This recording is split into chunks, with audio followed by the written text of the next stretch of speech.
വണ്ടി വാങ്ങണ്ടെങ്കിൽ ഡൽഹി പോവാ വാങ്ങുക, അതാണല്ലോ ഇപ്പത്തെ ട്രെൻഡ്. അപ്പൊ നമ്മളൊന്ന് വാങ്ങിക്കണേ ഡീറ്റെയിൽ കാണിച്ചു തരാം. അപ്പൊ ഇതാണ് കേട്ടോ വണ്ടി നമ്മൾ ഡൽഹിയിൽ നിന്ന് ഇറക്കിയത്. അപ്പോൾ അതിന് ഡീറ്റെയിൽ പറഞ്ഞുതരാം. 2016 സിംഗിൾ ഓണർ, വെറും 70,000 കിലോമീറ്റർ അല്ല 76,000 കിലോമീറ്റർ ഡ്രൈവ് ചെയ്തിങ്ങനെ. പിന്നെ ഓപ്ഷൻ വരുന്നത് വി ആണ്, ഫുൾ ഓപ്ഷൻ അല്ല. ഫുൾ ഓപ്ഷൻ നേരത്തെ ഉള്ള മോഡല്. അലോയി കാര്യങ്ങളെല്ലാം ഉണ്ട്, അത്യാവശ്യം എല്ലാ ഫീച്ചറും ഉണ്ട്. പിന്നെ സീറ്റ് കവർ ബാഗത്ത് കുഴപ്പമില്ല, ഫ്രണ്ടത്ത് കുറച്ച് മോശമാണ്. പിന്നെ സെൻട്രൽ കൺസോൾ സ്റ്റീരിയോ നമ്മളിപ്പോൾ റിപ്പയറിങ്ങിന് ഊരിയതാണ്, അത് കംപ്ലൈന്റ് ആയിരുന്നു. ബാക്കിയുള്ളതൊക്കെ സെറ്റാണ് വണ്ടിന്റെ. പിന്നെ ഡൽഹി വണ്ടിൻ്റെതായ ഓരോ സ്വഭാവങ്ങളുണ്ട്. ഇങ്ങനെ glass loose, main glass replace ഉണ്ട്. അത് ഒട്ടുമിക്ക എല്ലാ ഡൽഹി വണ്ടിക്ക് റീപ്ലേസ് ചെയ്യും, കാരണം അവിടെ റോഡ് അങ്ങനെയാണല്ലോ. അപ്പോൾ മെയിൻ ഗ്ലാസും ബാക്ക് ഗ്ലാസും റീപ്ലേസ് ആണ്. ബാക്കിയുള്ള എല്ലാം കൊണ്ട് വണ്ടി അടിപൊളിയാണ്.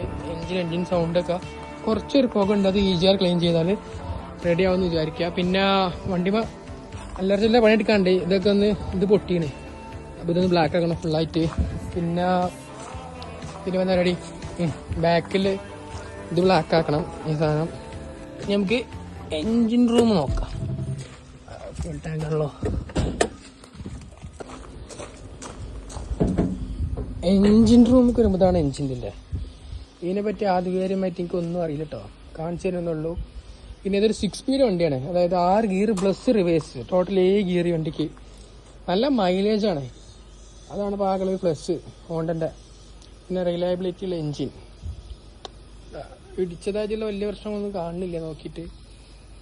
പിന്നെ ഡൽഹിയാണ്, ഡൽഹിൻ്റെതായ ചെറിയ ഇതൊക്കെ ഉണ്ട്, അതൊക്കെ നമുക്ക് റെഡി ആക്കിയാൽ പോവും. ഇപ്പം എന്താ ഓക്കെ, അപ്പോൾ അതന്നെ.